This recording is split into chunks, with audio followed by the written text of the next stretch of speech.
AITA for moving out of my parents' house and skipping a family reunion because my parents keep including my sister's best friend?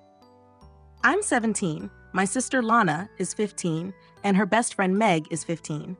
Lana and Meg have been BFFs forever, and Meg was always over at our house. It was never a big deal before. I knew she had a crush on me years ago, but I always expected it to go away, and I never encouraged it.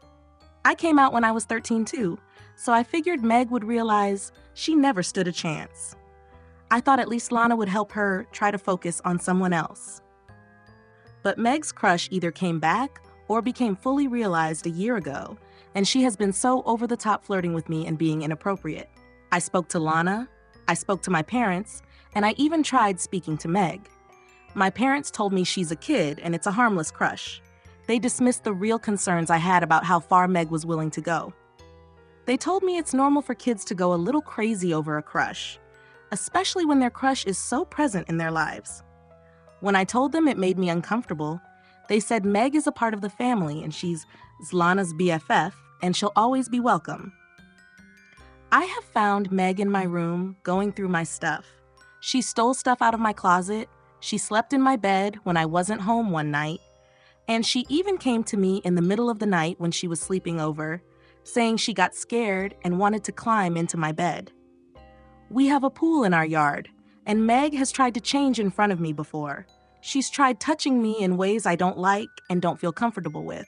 It got so bad that I stopped spending time outside last summer because I was freaking out that she might try to do something and could get one or both of us hurt if I moved away too fast.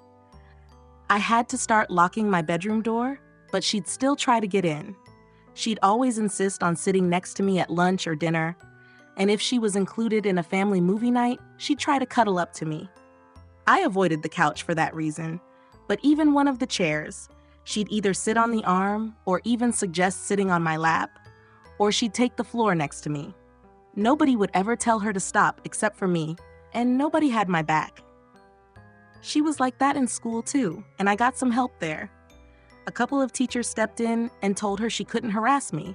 One time she tried following me into the boys' bathrooms, and she got into big trouble for it.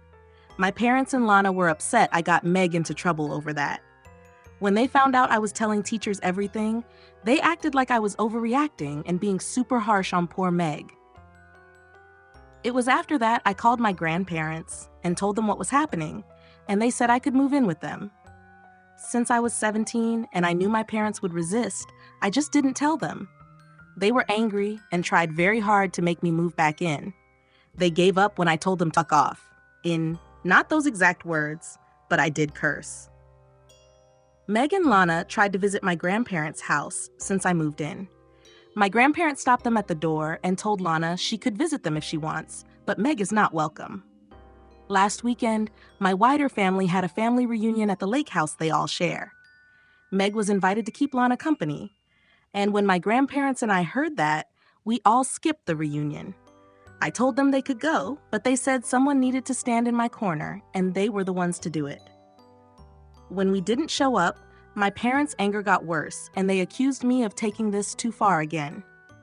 They said I was acting like a scared kid.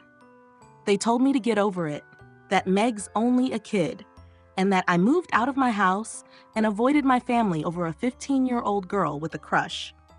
I asked what would happen if I had to physically push Meg off of me sometime. What if she got hurt physically because I avoided her? They told me I don't need to get physical to stop her, and that I'm being overdramatic. They told me if I brought a date, there'd be no issue. But I tried that. A friend came along as a fake boyfriend to a party before I moved out, and Meg was still flirting and trying to touch me. My grandparents have told my parents repeatedly since I moved in that they're disgusted with the fact they let things get so bad. They wanted my parents to know they blame them completely and feel they should have done a better job protecting me. At one point, they even told my parents they didn't deserve the title because they were failing. AITA?